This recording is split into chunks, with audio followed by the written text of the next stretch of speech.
Hello friends. तो कैसे हैं आप लोग ठीक होंगे। ये बाइनोमियल थ्योरम का आपका लेक्चर नंबर 4 है, जिसमें मैं ग्रेटेस्ट टर्म और मल्टीनोमियल थ्योरम का हर टाइप का क्वेश्चंस करवाऊंगा और कंसेप्ट क्लियर करवाऊंगा। जिस टाइप का क्वेश्चन जेईई में एडवांस में आ रहे हैं, मैं उसी टाइप का क्वेश्चंस का यहाँ पोस्टमार्टम करूँगा। ठीक है।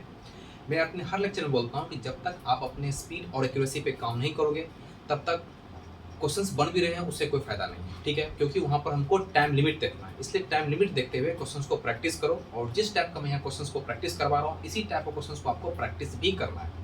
आपके पास जो भी डीपीपी हैं या आपके पास सेट्स हैं, ठीक है, या आपके पास पीवाईक्यू है, उसको अच्छे से प्रैक्टिस करना है।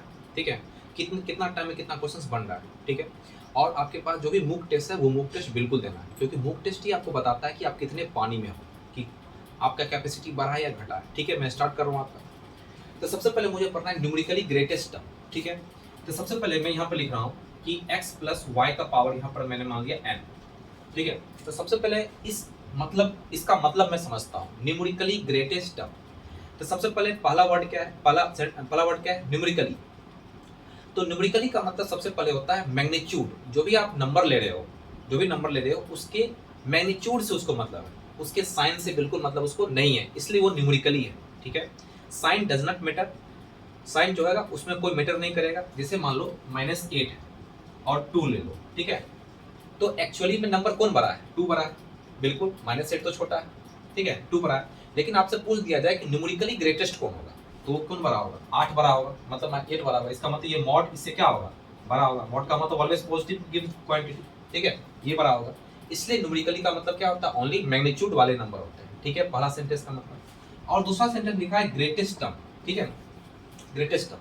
तो लेट अस सपोज मैं इसको मान ले रहा हूँ, लेट की TR+1 इज द ग्रेटेस्ट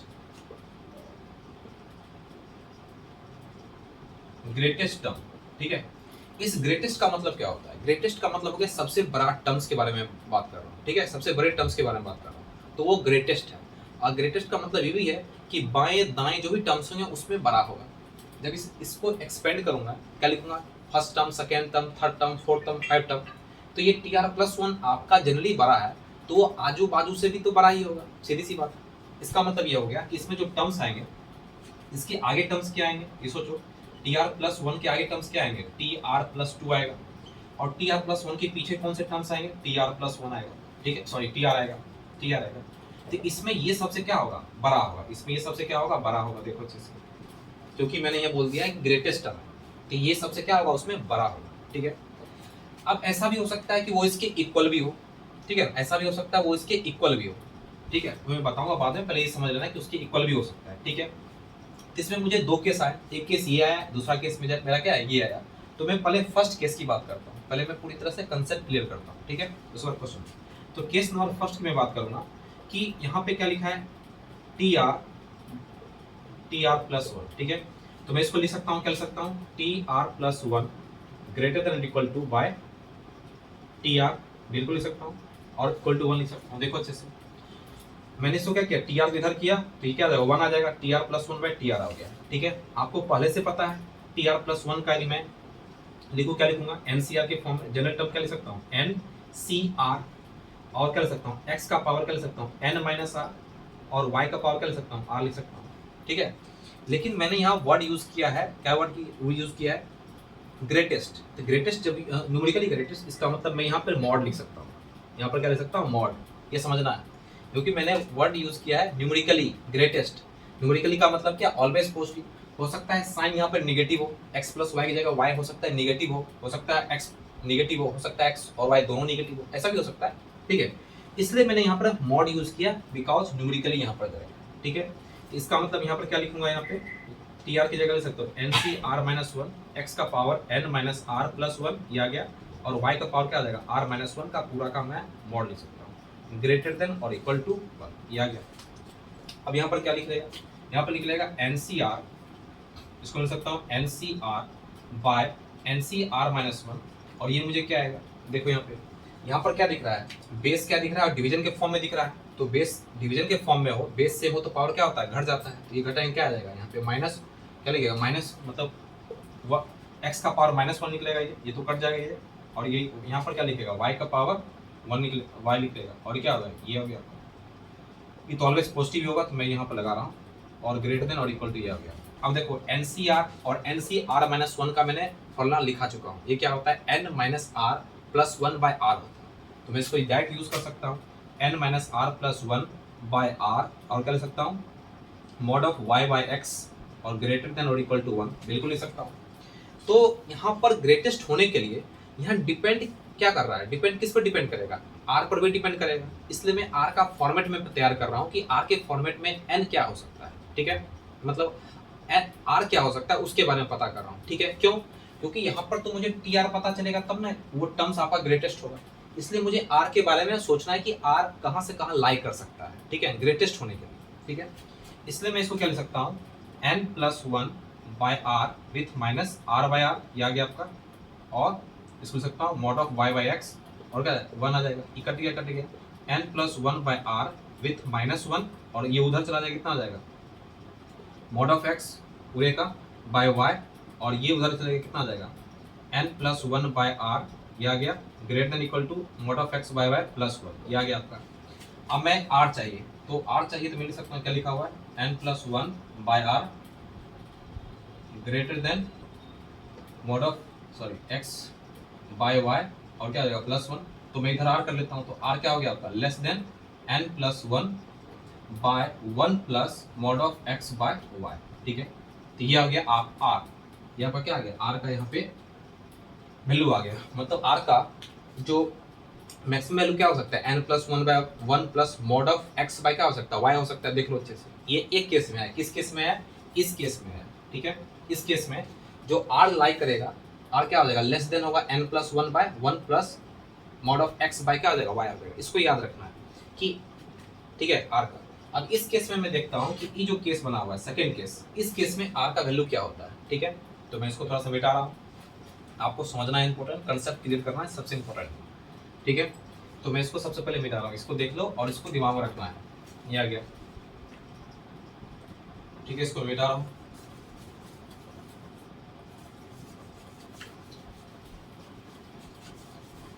अब देखो सेकेंड पॉइंट क्या है आपका, सेकेंड केस क्या है, सेकेंड केस क्या बनेगा इसका, सेकेंड केस कि जब ये देखो TR प्लस 1 और क्या है, greater than equal to TR plus 2 आपका है।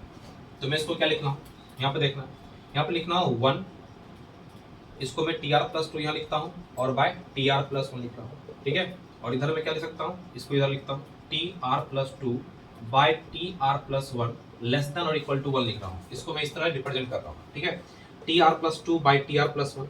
और ये तो वही चीज है, फिर से मैं काम कर रहा हूँ, क्या कर सकता हूँ, NCR का मतलब क्या, ये R प्लस 2 है, ठीक है। तो मैं कर सकता हूँ R प्लस 1 लिख सकता हूँ, क्योंकि R प्लस 1 करेंगे तो 2 आएगा, तो NCR प्लस 1 आएगा, तो इसका मतलब NCR आएगा, आएगा यहाँ पे, और यहाँ पर क्या आ जाएगा, NCR सिर्फ आएगा, बिल्कुल। और यहाँ पर क्या आएगा, X, तो यहाँ पर मॉड लगेगा क्या, बिल्कुल इसमें मॉड लगेगा, तो इसमें मॉड लगा लो आप, यहाँ भी मॉड लगा सकते हो। यहाँ पर कितना आ जाएगा आपका, N माइनस R माइनस 1, और y का पावर क्या आ जाएगा आपका R प्लस 1, और नीचे में क्या आ जाएगा आपका x का पावर n माइनस R, और y का पावर क्या आ जाएगा R, इसका पूरा का मॉड लेस देन और इक्वल टू 1 आ गया। अब इसको सॉल्व कर रहा हूँ, तो यहाँ मैं लिख सकता हूँ NCR प्लस 1 बाई NCR, और यहाँ पे क्या आ जाएगा आपका, यहाँ पर क्या दिख रहा है, ये ऊपर चला जाएगा, तो क्या दिखेगा, माइनस x का पावर माइनस 1, और यहाँ पर क्या दिखेगा, y चला जाएगा, तो क्या आ जाएगा y, ये आ गया, और लेस देन इक्वल टू 1, ये आ गया। तो मैं इसको सॉल्व करूँ, क्या लिखूँ, NCR प्लस 1 मैं क्या लिखूँ, N माइनस R प्लस 1 और प्लस 1 बाई क्या लिख सकता हूँ, R प्लस 1। देखो आप, क्योंकि ये क्या बन गया आपका NCR, मतलब NCR प्लस 1 है, यहाँ पे क्या R प्लस 1 माइनस 1 करेंगे, क्या आ गया N माइनस R प्लस 1, तो ये तो R प्लस 1 ही है, ये आ गया, ये R प्लस 1 आ गया। यहाँ पर क्या लिख सकता हूँ, मॉड के फॉर्म में, तो y बाय x का मॉड लेस देन 1 लिख सकता हूँ, ठीक है। तो मैं इसको सॉल्व करूँ, क्या आ जाएगा, N minus R by R plus 1 mod of y by x less than क्या होगा, 1 होगा, ठीक है।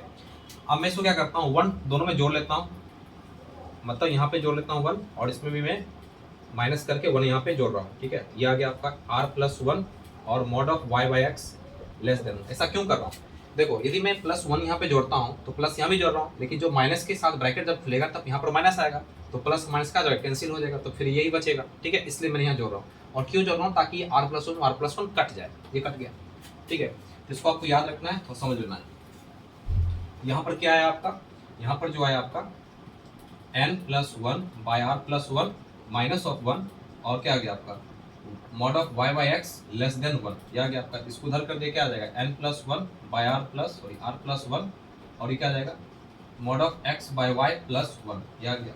अब मैं इसको कर सकता हूँ उधर n+1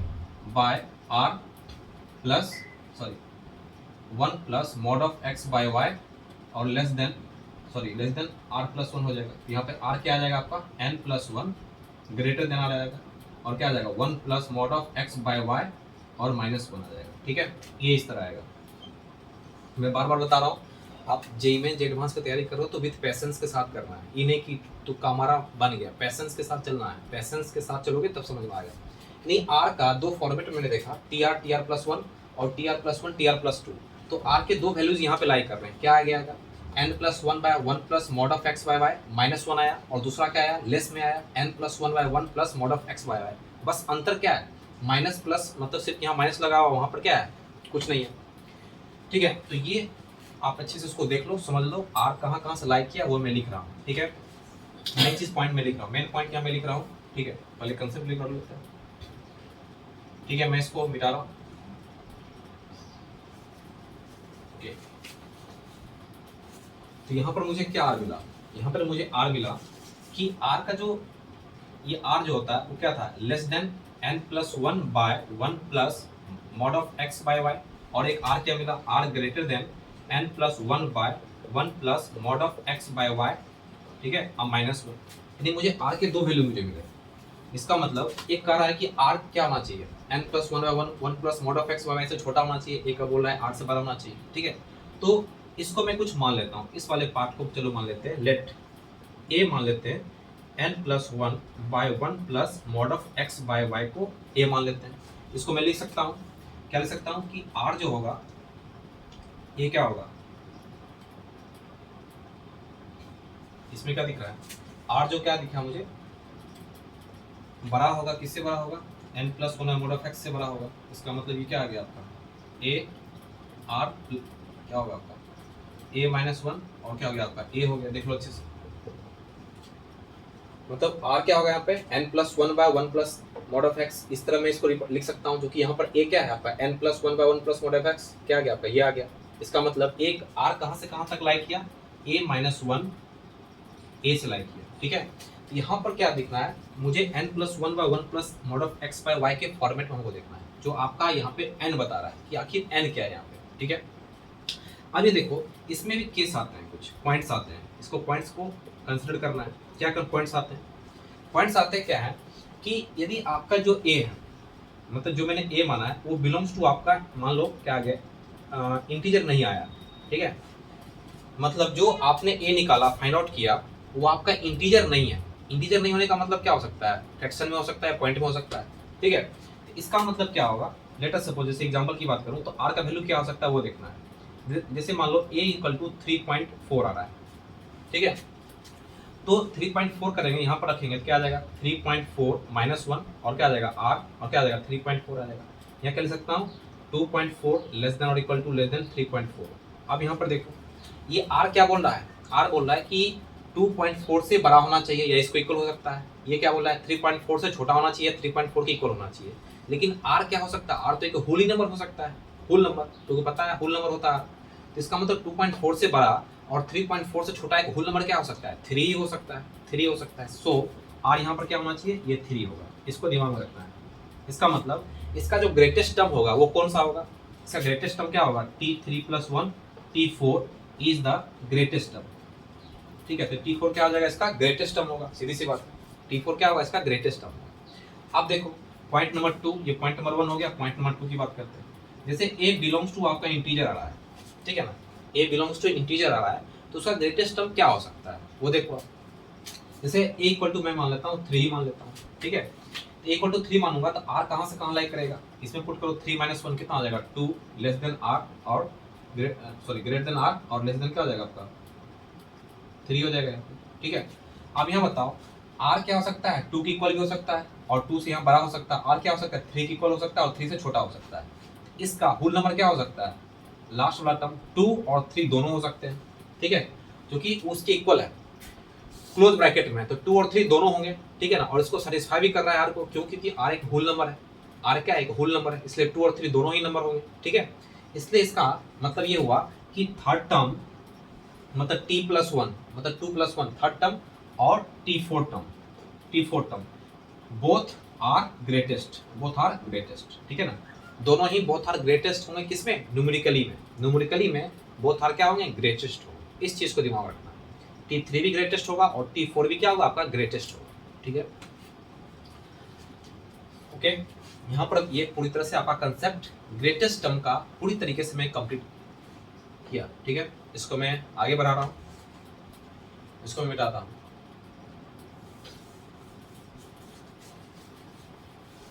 अब देखो, क्वेश्चंस बनाने में हमको याद क्या रखना है, जहां भी क्वेश्चंस बनाने हैं तो 3 पॉइंट्स हमको याद रखने हैं। पॉइंट नंबर 1, सबसे पहले पॉइंट्स क्या याद रखना है, क्वेश्चन बनाने के तौर पे हमको पॉइंट्स क्या याद रखना पड़ेगा, सीधा 3 पॉइंट याद रखना है कि आर का वैल्यू, आर क्या हो सकता है। सबसे पहले ये याद रखना है कि जो आप आर लिखे हो, क्या लिखे हो, n+1/1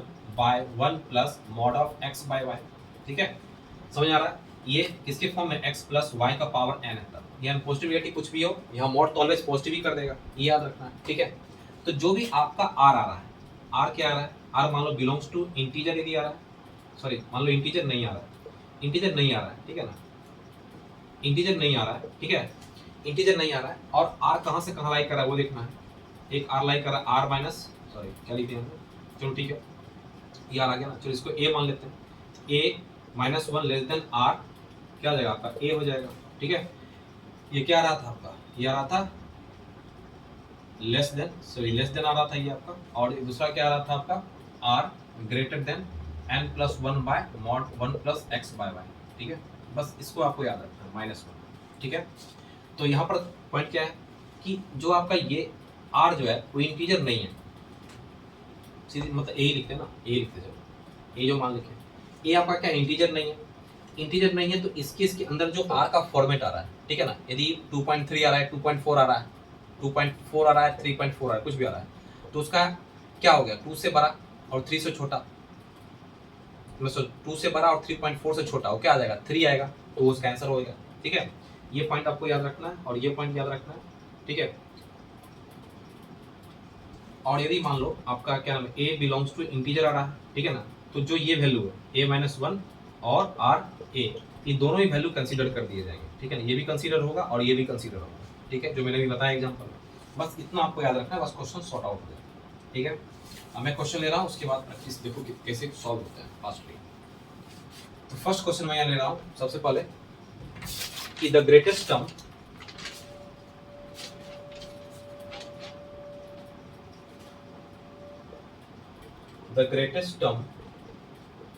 in the binomial expansion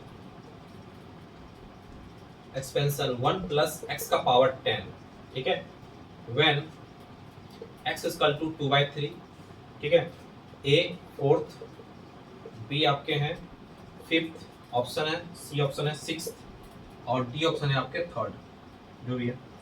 तो इसको सबसे पहले कैसे सोचेंगे, जो मैंने कॉन्सेप्ट बताया बस उसी कॉन्सेप्ट का यूज करना है, थोड़ा सा याद रखना है, क्या याद रखना है, आप देख रहे हैं यहाँ पे। तो यहाँ पर greatest term in the binomial expansion when 1x = 2/3 है, तो r बराबर मैं लिख देता हूँ n+1/1 plus mod of x/y लिख लेता हूँ, ठीक है, ये लिख लिया मैंने, ठीक है, क्योंकि r n+1/1 plus mod of x बड़ा भी हो सकता है, उससे छोटा भी हो सकता है, ठीक है, और उसके इक्वल भी हो सकता है, तो मैंने इक्वल यूज किया n+1/1 plus mod of x/y। अब यहाँ सोचो n क्या है, n का मतलब ये 10, ये हो गया 10+1/1 प्लस mod ऑफ x का मतलब क्या है, यहाँ पे 1 है, तो 1 बाय मैंने x किया, क्या हो गया 11/1 प्लस 1/x का मतलब यहाँ पे क्या लिख सकता हूँ, 1/x का मतलब 3/2, तो कितना आ जाएगा 22 बाय क्या होगा 5, कितना आ जाएगा 4.4 आ गया, ठीक है।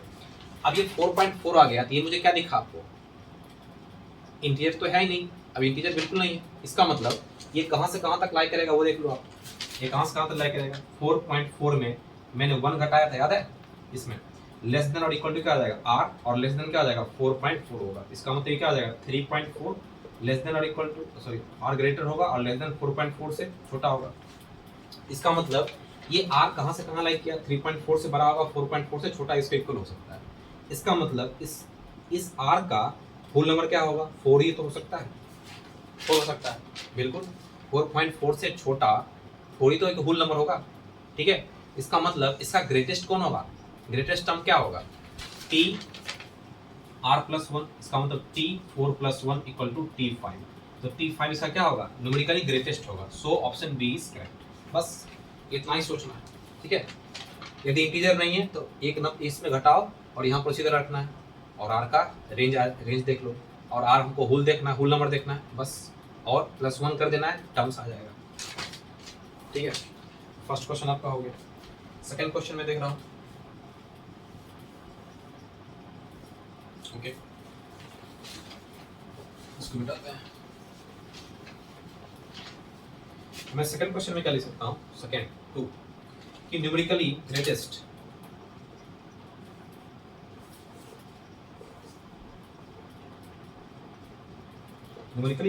टर्म in the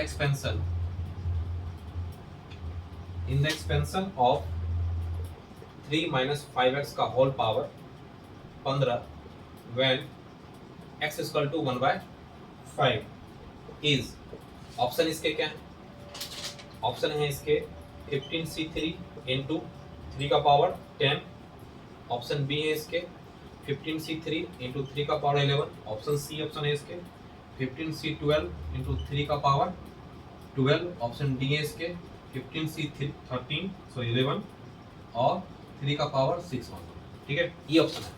तो वही काम करना है जो मैंने बताया, बस सबसे पहले आर लिख लेना है सोल्यूशन में, ये आर कहाँ से क्या आर क्या आ रहा है, तो आर वर्ड क्या लिखेंगे, n+1/1 plus mod of x by y, ठीक है, ये आ गया। यहाँ पे n कितना है 15, तो 15+1 आ जाएगा यहाँ पे 1 plus mod of x, x क्या है यहाँ पे, ये x है, ये x है, याद रखना, ये x नहीं, ये x है, x+y, तो फर्स्ट बाय सेकेंड लिखना है, क्या जाएगा 3/-5x, ये आ गया, कितना आ गया 16, 1 + 3/5, और x क्या है आपका 1/5, तो मैंने 1/5 यहाँ लिख लिया, तो कितना आ जाएगा 5 कट के कितना आ जाएगा 16/4, कितना आ गया 4 आ गया। तो 4 जो आया यहाँ पे, ये क्या आया 4 तो आपका होल नंबर आया, तो आर रेंज कहाँ से कहाँ लाइक करता है, ए मतलब a-1 से a तक लाइक करता है, इसका मतलब इसका रेंज क्या आ जाएगा 4-1 से r कहाँ से कहाँ लाइक करेगा 4 तक लाइक करेगा, ये आ गया, ये कितना आ जाएगा 3 और क्या आ जाएगा 4, इसका मतलब इसका थर्ड भी ग्रेटेस्ट होगा और फोर्थ भी क्या होगा ग्रेटेस्ट होगा। तो चलो मैं थर्ड की बात करता हूँ, T3 की बात करता हूँ, सॉरी थर्ड टर्म नहीं, r का वैल्यू थर्ड 3 हो गया 4 हो गया, तो इसका मतलब फोर्थ टर्म भी ग्रेटेस्ट होगा और फिफ्थ टर्म भी ग्रेटेस्ट होगा। तो T4 की बात करता हूँ, तो 3+1 कितना लिखेंगे NCR, n का मतलब कितना है 15, CR, r का मतलब कितना हो जाएगा 3, और 3 का पावर कितना हो जाएगा 15 - 3 और -5x, और x का पावर कितना हो जाएगा 3 हो जाएगा, लिख सकते हैं 15c3 और 3 का पावर 12, और ये कितना आ जाएगा -5 × 1/5 का पावर 3, 5 कट गया, इसका आंसर क्या आएगा विथ माइनस क्यूबिक है, तो माइनस क्या आएगा 15c3, 3 का पावर 12 आएगा। अब यहाँ पे देखो, यहाँ पर क्या आया माइनस आया, लेकिन मैंने बोला था न्यूमेरिकली का मतलब साइन मैटर नहीं करेगा, ओनली मैग्नीट्यूड मैटर करेगा। इसका मतलब इसका जो ग्रेटेस्ट न्यूमेरिकली टर्म्स जो होगा वो क्या होगा आपका ऑप्शन 3 का पावर 12 है, so option C is correct. Sorry 12, अच्छा 15c3 जो है, क्या 15c12 भी तो है, देखो अच्छे से, मैंने बताया था कि NCR जो होता है वो क्या होता है NC L-R होता है। इस 15c3 को मैं लिख सकता हूँ ना 15c L-R, क्या लिख सकता हूँ 12 × 2 का पावर 12, सॉरी 3 का पावर 12, 3 का power 12, so option C is क्या होगा करेक्ट होगा। इस तरीके से आपको ग्रेटेस्ट टर्म वाले क्वेश्चंस को डील करना है, ठीक है, इस तरीके से, ओके। इसको मैं मिटा रहा हूँ, मैंने दोनों टैप करवा दिए, जिस टाइप के क्वेश्चन आते हैं मैंने दोनों टैप करवा दिए, इसके अलावा कोई टाइप्स नहीं है इसमें, ठीक है ना, ग्रेटेस्ट में इसके अलावा कोई टाइप नहीं है। और जो मैंने बेसिक कंसेप्ट जो बताया न्यूमेरिकली ग्रेटेस्ट का, वही कंसेप्ट सब में यूज करना है। यदि कोई नया टाइप का रहा है तो आप वैसे सॉल्व करो, ठीक है ना, उस तरह से पूरी प्रोसीजर में सॉल्व करो, आंसर आ जाएगा आपके पास। नहीं तो आपको ये याद रखना है, फिर आपको फुल नंबर आ रहा है तो एक कम करो और वही रहने दो, इसका मतलब वो टर्म क्या होगा ग्रेटेस्ट होगा, 1+ जोड़ के, ठीक है। इसको मैं मिटा रहा हूँ।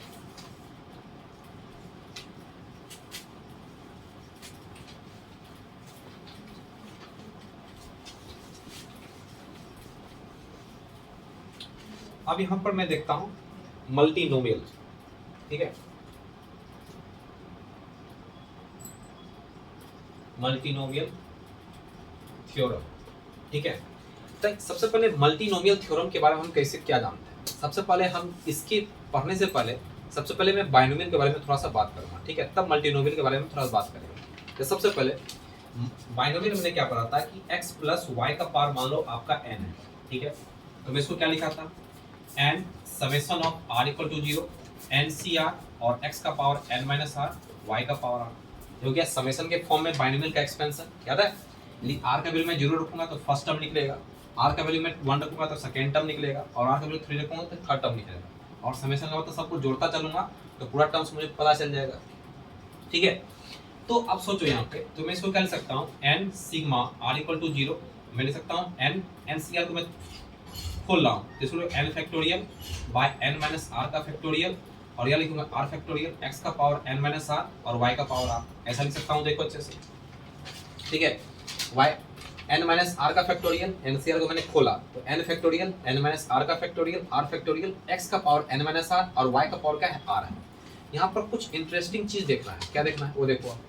यहाँ पर मुझे क्या दिख रहा है कि जो n, इस फैक्टोरियल को थोड़ा सा हम हटा लेते हैं तो ये n माइनस r जो है यहाँ पर वही चीज लिखा हुआ है n माइनस r, ये जो r लिखा है वही चीज यहाँ पर भी लिखा हुआ r। ठीक है, इसको एक और वे में हम लिख सकते हैं, क्या लिख सकते हैं, मैंने लिखा n sigma r equal to 0, और मैं यहाँ लिख रहा हूँ कि n फैक्टोरियल, और इसको मैं लिखता हूँ, क्या लिख लूँ इसको लिख सकता हूँ, चलो r1, ठीक है, r1 का फैक्टोरियल, और इसको लिखता हूँ r2 का फैक्टोरियल। ठीक है, इस चीज को मैंने लिखा हूँ r1 का फैक्टोरियल, और इस चीज को लिखता हूँ r2, मतलब मान लिया मैंने ये r1 फैक्टोरियल है, ये r2 फैक्टोरियल। ठीक है तो यही है n माइनस r। अब इसकी जगह मैं क्या लिख सकता हूँ, r1 का r1, ये तो r1 आ गया, और ये क्या आ गया आपका y r2 आ गया। ठीक है, वेयर, जहाँ पे वेयर आपका क्या है, where r1 equal to n minus r और r2 इक्वल टू क्या आपका r ही तो है।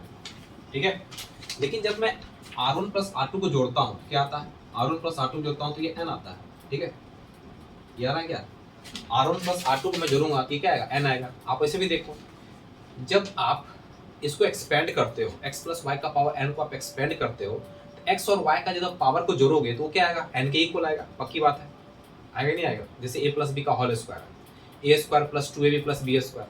ठीक है, तो पावर क्या है, 2 दिख रहा है, ए बी का पावर भी क्या दिख रहा है, 1 और 1 2 दिखा, तो पावर तो ऑलवेज क्या होगा 2 ही सब जगह दिख रहा है, समझ में आ रहा है। इसलिए मैंने r1 प्लस r2 बराबर क्या n भी लिख सकता हूँ। ठीक है, तो ये आपका क्या हो गया, बाइनोमियल हो गया। ठीक है, लेकिन जब हम मल्टीनोमियल की बात करते हैं तो वो देखो, मल्टीनोमियल को भी मैं इसी तरीके से मैं इसको रिप्रेजेंट कर सकता हूँ। देखो आप इस लेक्चर में, मल्टीनोमियल का मतलब क्या हो गया, एक से अधिक आपके पास टर्म्स आ रहे हैं, मतलब दो से अधिक आपके पास टर्म्स आ रहे हैं। दो के लिए बाइनोमियल था तो मैं 3 के लिए लिख रहा हूँ, x प्लस वाई का पावर n लिख रहा हूँ। ठीक है, 3 के लिए, तो 2 से ज़्यादा हो गया तो क्या हो गया, मल्टीनोमियल हो गया, 2 से ज़्यादा, तो मैं इसको लिख सकता हूँ इसी के फॉर्म में n सिग्मा।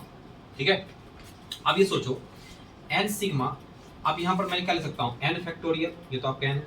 ठीक है, और इस r फैक्ट, यहाँ पर कितने टर्म है, 2 टर्म 3 टर्म है, यहाँ पर 2 टर्म थे, क्या है, r1 फैक्टोरियल आया था, r2 फैक्टोरियल आया था, इस 3 टर्म के लिए क्या आएगा, r1 का फैक्टोरियल, r2 का फैक्टोरियल, r3 का फैक्टोरियल, ये आएगा बिल्कुल। ठीक है, और यहाँ पर क्या x, यहाँ पर x था, x का पावर r1 आया ये वाला, y का पावर r2 आया, यहाँ पर मैं क्या लिख सकता हूँ, x का पावर r1, y का पावर r2 और z का पावर r3, बिल्कुल लिख सकता हूँ। अब मैं यदि r1 plus r2 plus r3 को जोड़ूंगा तो क्या आएगा, r1 plus r2 plus r3 को जोड़ूंगा क्या आएगा, वो n टर्म्स आएंगे। ठीक, इसको भी आपको दिमाग में रखना है। ठीक है, तो ये हो गया मल्टीनोमियल का एक्सपेंशन, मतलब समेशन के फॉर्म का फॉर्म हो गया, ये समेशन फॉर्म हो गया। ये सीधी सी बात है, ये जो n हम रखे हैं यहाँ पर लिखना पड़ेगा r1 plus r2 plus r3 equal to क्या होना चाहिए, मुझे n होना चाहिए।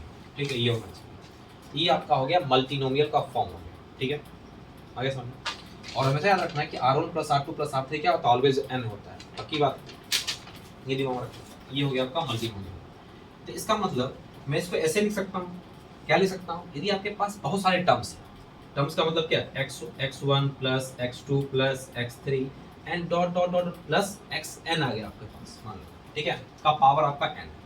ठीक है, तो 3 से बहुत ही ज़्यादा टर्म्स आ गए, 4 5 6 7 8 9 कुछ भी आ गए, तो मैं इसी के फॉर्म में इसको लिख सकता हूँ। क्या लिख सकता हूँ वो देखो आप, इसको मैं लिख सकता हूँ इक्वल टू n, मतलब summation of R1 plus R2 dot dot dot dot R, इसको मैं K लिख लेता हूँ, चलो K लिख लेता हूँ, R2 प्लस RK इक्वल क्या आ जाएगा, N हो जाएगा। और यहाँ पर क्या आ जाएगा, N फैक्टोरियल बाय, फिर वही यानी R1 का फैक्टोरियल, R2 का factorial, R3 dot dot dot RK का फैक्टोरियल आ जाएगा इसी के फॉर्मेट में। और क्या आ जाएगा, x का पावर क्या, x1 का पावर क्या आ जाएगा R1, फिर x2 का power R2 dot dot dot क्या आ जाएगा xn, xk का पावर क्या आ जाएगा Rn आ जाएगा, जो भी है, ठीक है, RK आ जाएगा, सॉरी RK आ जाएगा, ठीक है। तो आप इस तरह से मल्टीनोमियल को आप समझ सकते हो। देखो जिस तरह मैंने इसको रिप्रेजेंट किया है उसी तरीके से मैंने इसको फॉर्मेट को लिखा है, ठीक है, उसी तरीके से आपको लिखना है। देखो मैंने कुछ एक्स्ट्रा नहीं किया है, जो चीज़ मैंने यहाँ बताया बस उसी चीज़ को मैंने इसको ढाल दिया है, ठीक है, उसी को। ये हो गया मल्टीनोमियल का थोड़ा सा की कंसेप्ट हो गया, ठीक है। ओके, तो मैं इसको थोड़ा सा मिटा रहा हूँ, इसको मिटाओ, ओके।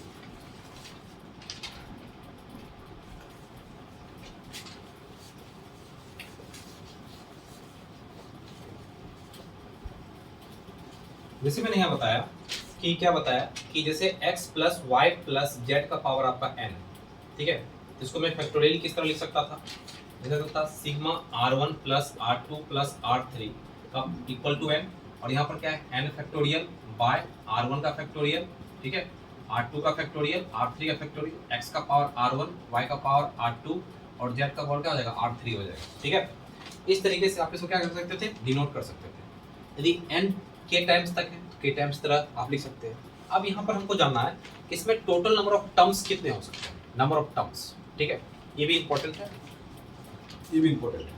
यदि नंबर ऑफ टर्म्स की बात करो, नंबर ऑफ टर्म्स सबसे ज्यादा इंपॉर्टेंट यही है, सबसे ज्यादा इंपॉर्टेंट ये नंबर ऑफ टर्म्स, ठीक है, नंबर ऑफ टर्म्स। यदि मैं नंबर ऑफ टर्म्स की बात करूं तो आपको दिमाग में रखना है कि इसका टर्म जो होता है n plus k minus one C K minus one, इसको दिमाग में रट के रख लेना अच्छे से। नंबर ऑफ टर्म्स बाइनोमियल के, सॉरी मल्टीनोमियल केस में, यदि मल्टीनोमियल का केस दे रखा है तो वहां पर नंबर ऑफ टर्म्स की यदि बात किया जाए तो n प्लस के minus one by C K minus one, N का मतलब ये है, और ये जो यहाँ पर k क्या है, k कितने आपके टर्म से अंदर में 1 2 3, तो यहाँ पर क्या है k minus one C K minus one, ठीक है। यदि आपके पास k टर्म्स, बहुत सारे टर्म्स है, k टाइम टर्म, तो मैं इसका यदि नंबर ऑफ टर्म्स की बात करूँ, इसमें कितने टर्म्स होंगे, 2 टर्म्स आप लिख सकते हो, कह सकते हो।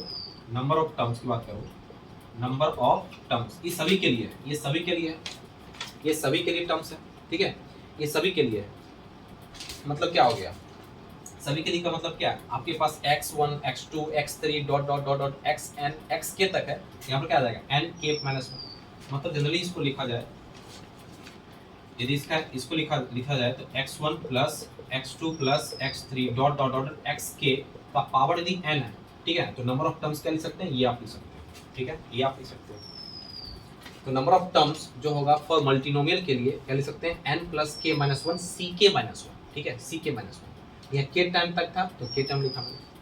अब बताओ यदि मैं इसी का मुझे इसका लिखना है, यदि मुझे इसका लिखना है तो इसके कितने टर्म्स होंगे, कितने टर्म्स होंगे बताओ, यदि n है ना, इसमें नंबर ऑफ टर्म्स कितने होंगे इसके लिए, तो नंबर ऑफ टर्म्स जो लिखूंगा, नंबर ऑफ टर्म्स, ठीक है, लिख सकता हूँ n प्लस के, यहाँ पर कितना है 1 2 3, कितना लिखूंगा 3 माइनस वन 3 माइनस वन, क्या लिख सकता हूँ n plus two C two, ठीक है, तो इसको लिख सकता हूँ फैक्टोरियली n प्लस टू का फैक्टोरियल बाई टू फैक्टोरियल और कर सकता हूँ n फैक्टोरियल, ठीक है, ये आपका आंसर आएगा, ठीक है, समझ में आ रहा। तो x1 plus x2 plus x3 dot xk to the power n है, तो नंबर ऑफ टर्म्स की बात करें तो n plus k minus one C K minus one होगा, ठीक है। तो 3 टर्म के लिए देख लो आप, ये आ गया। आप इससे तो देख भी सकते हो, कैसे देख सकते हो, देखो आप, जैसे मैं यहाँ लिखता हूँ एग्जाम्पल केस में, इसको मैं चेक करके देखता हूँ मिलता है कि नहीं मिलता है। जैसे मैं एग्जाम्पल लिखता हूँ x plus Y plus Z का पावर 2 लिखता हूँ, ठीक है, इसमें टोटल कितने टर्म्स होंगे बताओ, इसमें कितने x square plus y square plus z square plus 2xy plus 2yz plus 2zx, इसका मतलब इसमें कितने टर्म्स आ रहा है 1 2 3 4 5 6, इसमें टोटल 6 टर्म है। अब मैं इसमें चेक करता हूँ कि वो 6 टर्म दे रहा है नहीं दे रहा है, देखो अच्छे से, तो दे रहा है नहीं दे रहा है, देख लो n कितना है 2, इसमें कितने 3 माइनस वन सी 3 माइनस वन, कितना 3 2 5, कितना आ जाएगा 4 आ जाएगा, क्या 3 2 5 एक 4 आ जाएगा, 4c2 आएगा, 4c2 का मतलब क्या 4 इंटू 3 और 1 इंटू 2, 2 2 जा 4 6 आ रहा है, देखो ये सही है, इसे चेक भी हो गया। जैसे मैंने इसको फॉर्मूला जानता था x plus Y plus Z का क्या होता है, होल स्क्वायर क्या होता है 6 टर्म्स आते हैं इसमें, तो ये 6 टर्म्स मुझे दे रहा है, इसका मतलब ये क्या है, एक्यूरेट है, सही है। ठीक है, आपके पास 4 टर्म हो, 5 टर्म हो, कोई भी टर्म हो, तो नंबर ऑफ टर्म्स आप वहां बता सकते हो कि कितना टर्म्स वो आ सकता है। ठीक है, मल्टीनोमियल के केस में सबसे इंपॉर्टेंट है ये सबसे इंपॉर्टेंट है, बहुत बार पूछा जा चुका है। ठीक है, इसको मैं मिटा रहा हूं, अब इस पर क्वेश्चन में देखता हूं अच्छे से।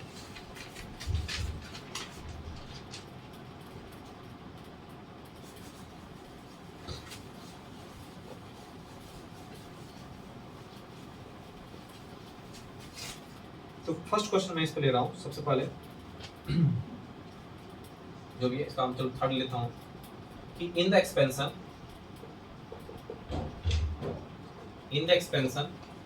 Of 2x plus y plus 3z का पावर 10, ये 10 लिखा हुआ है। द कोफिशिएंट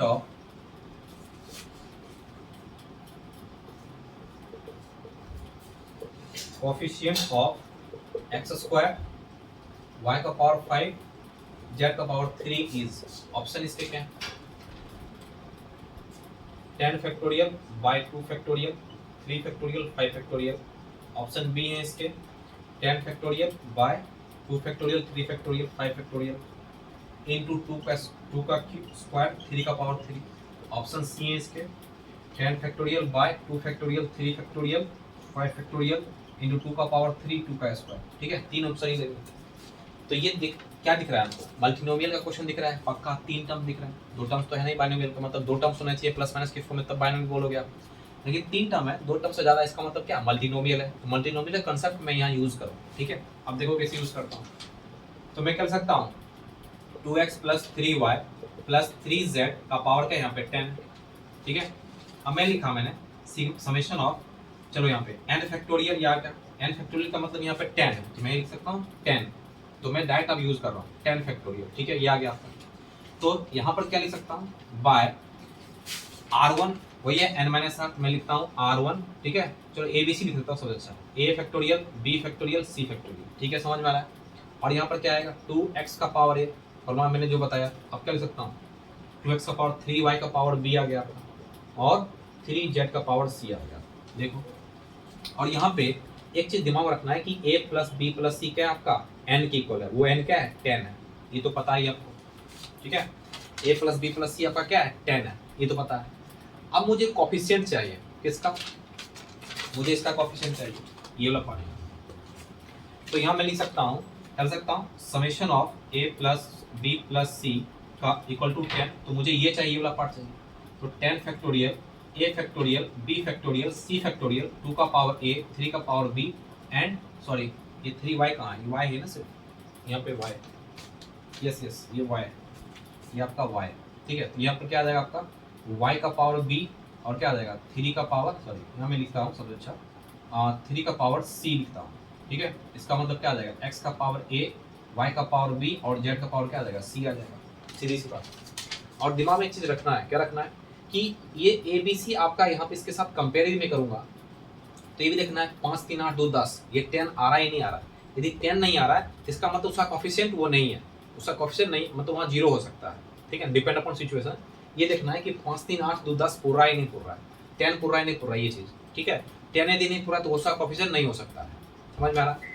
अब देखो यहाँ पर x का पावर a, y का पावर b, z का पावर c, इसके साथ कंपेयर करूंगा, क्या दिख रहा है x का पावर a का मतलब क्या है, यहाँ पे 2 दिख रहा है। सो कंपेयरिंग करने पर a बराबर क्या दिख रहा है मुझे 2 दिख रहा है, a to 2, b equal to कितना आ जाएगा 5, और c इक्वल टू क्या 3 दिख रहा है। और जो हमको ये जो मिला है, ये जो हमको मिला है, इसके साथ ये सेटिस्फाई कर रहा है कि नहीं कर रहा है, वो भी देखना है। देखो 2 प्लस 5 और प्लस 3 10, इसके साथ सेटिस्फाई कर रहा है, इसका मतलब यही इसका क्या होगा कोफिशिएंट होगा, समझ में आ रहा है। ये सेटिस्फाई भी करना चाहिए, सेटिस्फाई नहीं कर रहा है तब गलत हो सकता है, याद रखना सेटिस्फाई करना। यदि सेटिस्फाई नहीं कर रहा तो हो सकता है इसका कोफिशिएंट 0, ठीक है, हो सकता है। तो मैं इसको कर सकता हूँ, इसका कोफिशिएंट तो यही दिखिए आपका, इसको लिख लो 10 फैक्टोरियल बाय a का मतलब क्या है 2 फैक्टोरियल, और यहाँ पे 5 फैक्टोरियल और क्या 3 फैक्टोरियल, 2 का पावर a का मतलब 2 स्क्वायर और इंटू 3 का पावर c का मतलब 3। So option option option option B is correct, ये ऑप्शन बी इज करेक्ट। ठीक है, इस तरह से मल्टीनोमियल वाले क्वेश्चंस को आराम से समझ को डील करना है। ठीक है, इसको मैं मिटा रहा हूँ।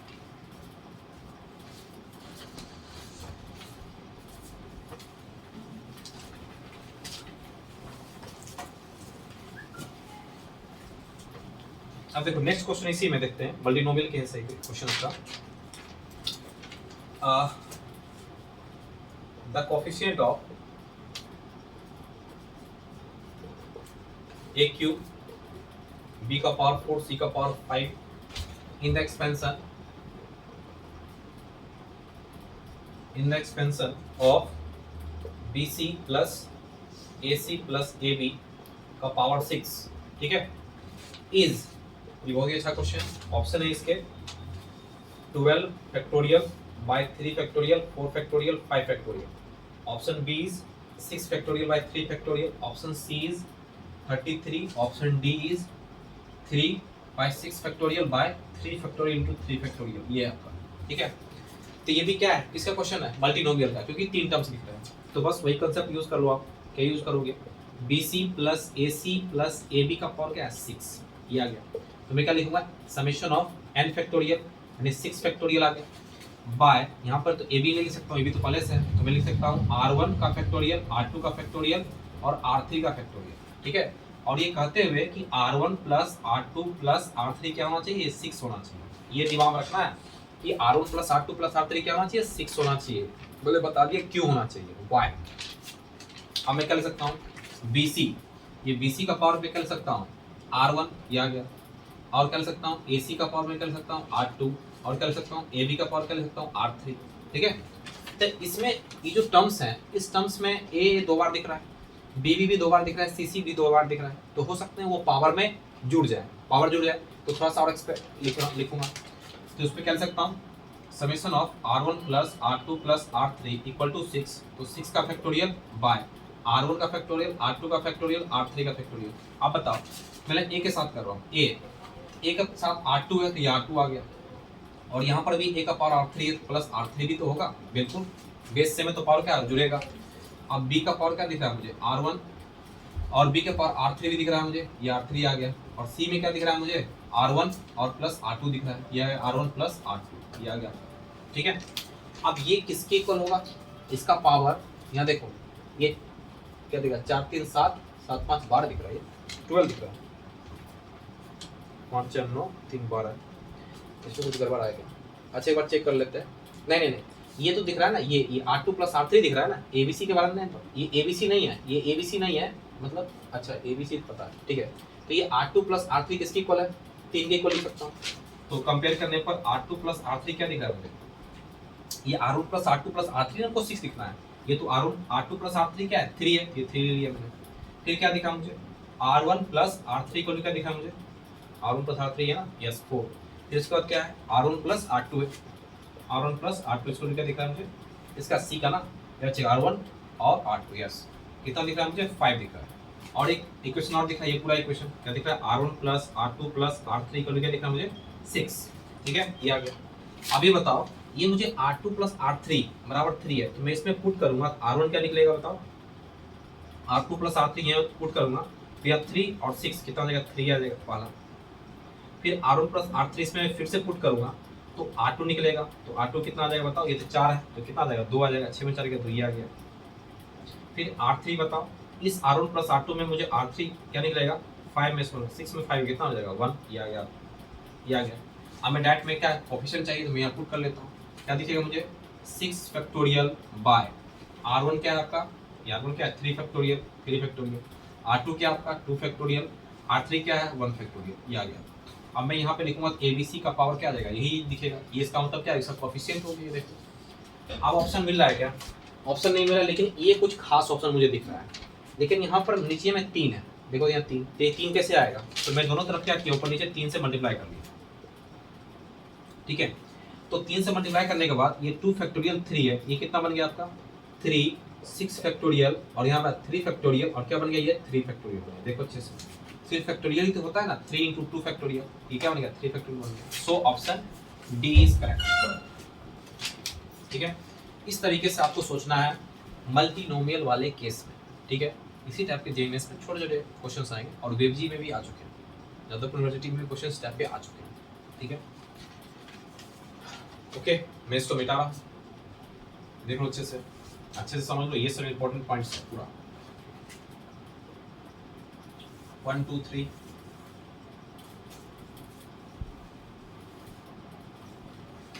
मिटा रहा हूँ।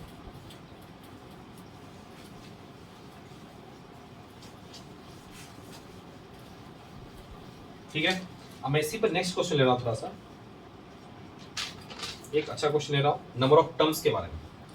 अब यहाँ नेक्स्ट क्वेश्चन, इनमें if the number of terms in the expansion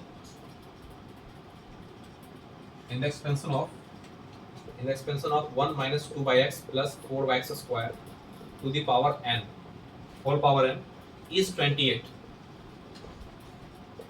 then the sum of the coefficient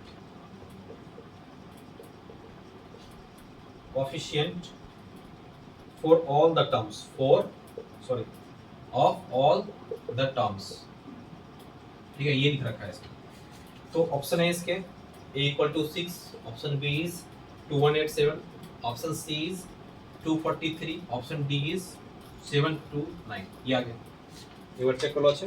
terms in the expansion, जो कि all coefficient of all the terms, the sum of coefficient of all the terms, ठीक है, okay. Some of the, अब देखो यहाँ पर मुझे क्या दिख रहा है, तीन टर्म दिख रहे हैं, 1 minus 2 by x plus 4 by x square, तीन टर्म दिखे, टू दी पावर n दिख रहा है, इसका मतलब मल्टीनोमियल का सवाल हो गया। तो यहाँ पर मैंने बताया, यहाँ पर क्या लिखा, द नंबर ऑफ टर्म्स, तो मैंने जो बताया था कि द नंबर ऑफ टर्म्स क्या होते हैं, n plus k minus 1 c k minus 1, वही लिखना है। तो यहाँ पर मैं यूज कर सकता हूँ the number of terms is, क्या लिख सकता हूँ मैं, n plus k c k minus 1, n plus k c k minus 1। यहाँ पे n तो n ही रहेगा, n के बारे में कुछ नहीं पता है, लेकिन k कितना है, 1 2 3, 3 टर्म्स है, 3 माइनस 1 3 माइनस 1 कितना दिखेगा, n प्लस 2 c2 दिखेगा, ये आ गया। और वो किसकी इक्वल है, 28 के इक्वल है। इसका मतलब क्या हो गया कि n प्लस 2 c2 किसके इक्वल है, 28 के, आ गया समझ में। और n प्लस 2 किस तरह तोड़ेंगे, n प्लस 2 का फैक्टोरियल बाई 2 फैक्टोरियल बाई क्या लिख सकता हूँ, n फैक्टोरियल इक्वल क्या लिख सकता हूँ, 28, n प्लस 2 को बाहर निकाल लो, n प्लस 2 आ गया, n प्लस 1 आ गया, फिर क्या आ जाएगा, n फैक्टोरियल आ गया, इसको बाहर निकालते गया, n फैक्टोरियल आ गया, यहाँ पर क्या आएगा, 2 factorial by n factorial equal to 28 आ गया, n फैक्टोरियल कैंसिल आउट। ऐसा मैं क्यों कर रहा हूँ, क्योंकि जब तक n आपको नहीं पता चलेगा तब तक आप इसके कोफिशिएंट का सम आप नहीं कर पाओगे, क्योंकि ये पता ही नहीं चलेगा कहाँ से कहाँ तक मूव करना है, ठीक है, मतलब कहाँ तक हमको जाना है। तो n के बारे में पता रहेगा तब आप जा पाओगे, ठीक है। तो n आ गया, तो इसको मैं इधर कर लेता हूँ, थोड़ा सा क्या लिखूंगा मैं इधर, ये क्या हो गया, क्वाड्रेटिक बन जाएगा, n square plus 2 plus n 3n, तो 3n और प्लस क्या दिखेगा मुझे, 2 दिखेगा, इक्वल टू 56, 56 आ गया। तो n square plus 3n minus और 54 इक्वल टू क्या आ जाएगा, 0। तो n स्क्वायर प्लस कितना आ जाएगा, 54 है, 9n minus 6n minus 54 equal to 0। तो n क्या आ जाएगा, n plus 9 minus 6 into n plus 9 कितना आ जाएगा, इक्वल टू n प्लस 9 आ जाएगा यहाँ पे, और n माइनस 6 इक्वल टू 0। तो n का वैल्यू को पॉजिटिव लेना है, 6 आ जाएगा, क्या आ जाएगा, 6। तो n का वैल्यू 6 आ गया, इसका मतलब हमको कहाँ तक जाना है, या n का वैल्यू क्या होगा, 6 होगा, सीधी सी बात है, n का वैल्यू कितना हो जाएगा, 6। तो मैं यहाँ पर n का वैल्यू 6 रख सकता हूँ। तो मैं कहाँ लिखूँ, इसको थोड़ा मिटा रहा हूँ यहाँ पे, ठीक है, इसको मिटा रहा हूँ, ये कैसे आया देख लो अच्छे से, ठीक है, इसको थोड़ा मिटा लेता हूँ। तो मैं लिख सकता हूँ 1 minus 2 by x plus 4 by x square का होल पावर कितना है, 6, ठीक है। यदि मैं x का वैल्यू में 1 रखूँ, यदि आप पढ़े होगे एक्सपेंशन 1 प्लस एक्स का पावर n, तो nc0 1 nc1x nc2x square nc3x cube and dot dot. लेकिन जब x का पावर मेरे पास क्या आ गया, तो कुछ गड़बड़ लग रहा है, यदि x इक्वल टू 1 ले लूँ, तो sum of all coefficient of x मतलब sum of all coefficient of terms हो जाएगा, मतलब पूरे टर्म्स का क्या हो जाएगा, जोड़ हो जाएगा। यदि मैं इफ x इक्वल टू 1 ले लूँ, ठीक है, x इक्वल टू 1 ले लूँ, तो मैं क्या लिख सकता हूँ इसको,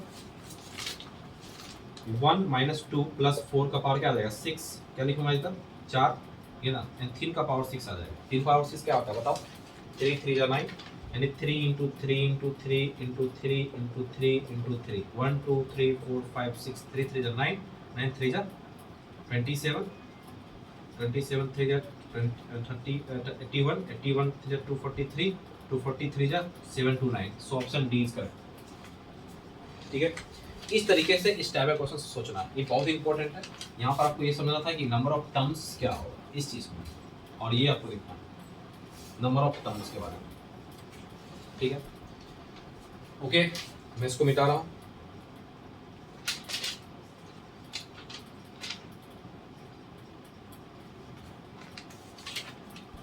वन टू थ्री,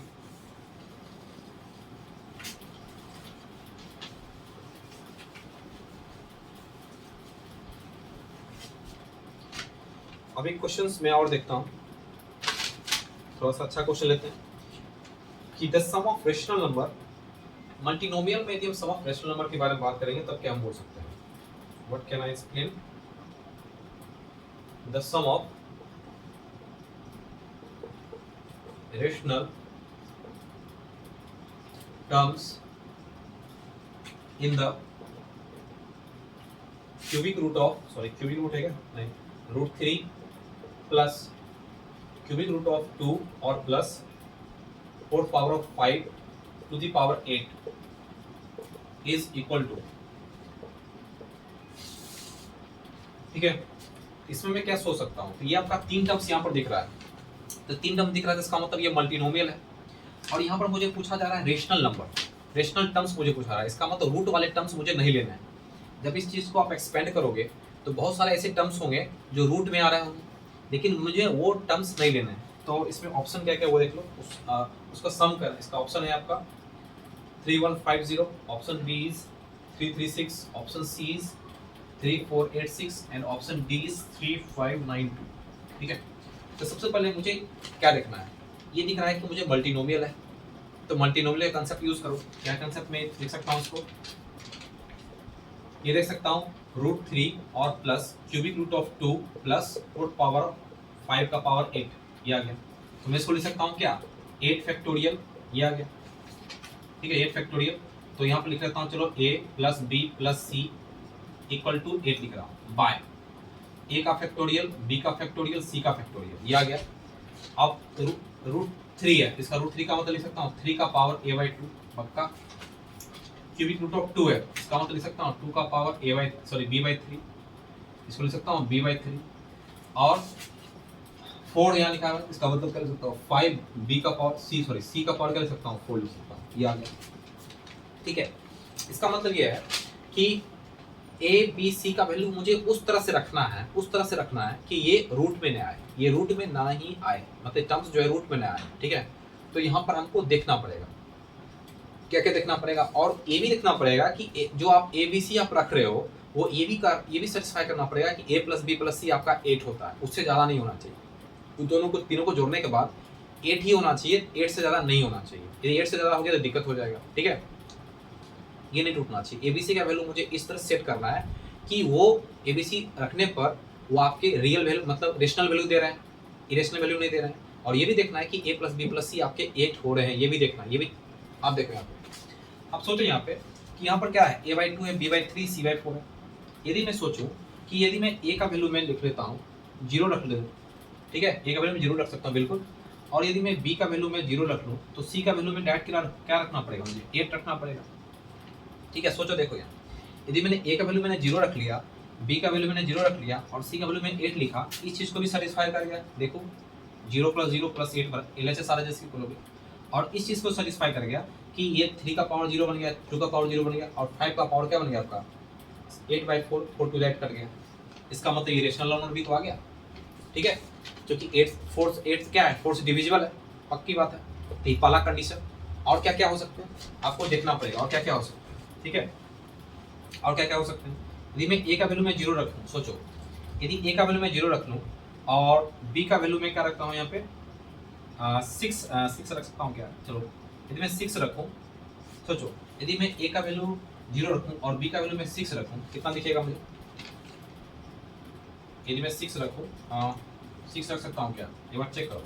तो यहाँ पर 3 × 6 आएगा, और यहाँ पर कितना हो जाएगा, यहाँ पर मान लीजिए c की वैल्यू 4 रख, c की वैल्यू 4 रखूँ 10 हो जाएगा, गड़बड़ हो जाएगा, नहीं हो पाएगा, तो वो भी नहीं हो पाएगा। तो यदि मैं b का वैल्यू मैं क्या रख सकता हूँ, तो चेक करो, a का वैल्यू मैं 0 रखा, फिर मैंने 0 रखा, और c का वैल्यू मैं रखता हूँ कितना 8, ठीक है, और b का वैल्यू मैं 0 रख रहा हूँ, तो c का वैल्यू 8 भी ही गया, तो बी का वैल्यू मैं क्या रख रहा हूँ, 3 रखता हूँ। चलो बी का वैल्यू मैं 3 रखता हूँ, लेट अस 3 रखता हूँ, ठीक है। तो सी का वैल्यू मुझे क्या रखना पड़ेगा, और इसको मैं 4 रखता हूँ। 4 रखूंगा तो कितना आ जाएगा, 2 दूनी 4, 4 आएगा और 3, तो 4 2 4 आएगा, 3 7 आएगा। उसको 1 रखना पड़ेगा, गलत हो जाएगा, वो भी नहीं हो पाएगा। इसमें थोड़ा थिंक करना पड़ेगा। क्या क्या कर सकते हो, यदि मैं और क्या रख सकता हूँ, ए का वैल्यू मैं 6 रखूँ। यदि मैं ए का वैल्यू 6 रखता हूँ कितना, 3 आएगा, ठीक है। ए का वैल्यू मैं यहाँ 6 रखूँ, तो यदि मैं यहाँ 6 रखूँ यहाँ पे ए का, तो 3 आएगा। ए का वैल्यू 6 रखा, बी का वैल्यू मैं 0 रखा, सी का वैल्यू नहीं, यहाँ यस, ए का वैल्यू मैं 6 रख रहा हूँ, बी का वैल्यू मैं कितना रखना हूँ, ए का वैल्यू मैं 6 रख रहा हूँ और बी का वैल्यू मैं कितना 6, सी का वैल्यू मैं 2 रख रहा हूँ। यहाँ पर कुछ प्रॉब्लम हो गई, इसको थोड़ा सा देखना पड़ेगा आपको। यदि मैं ए का वैल्यू मैं 6 रखूँ और बी का वैल्यू मैं 3 रखूँ, ठीक है। अब इसको आगे करते हैं, क्या रख सकते हैं, ए का वैल्यू मैं 6 और बी का वैल्यू मैं 3 रखूँ, क्या ले सकता हूँ इसके बाद। ठीक है, इसको नेक्स्ट लेक्चर में हम देखते हैं आगे, ठीक है। इसको मैं नेक्स्ट लेक्चर में अब देखता हूँ। Okay bye.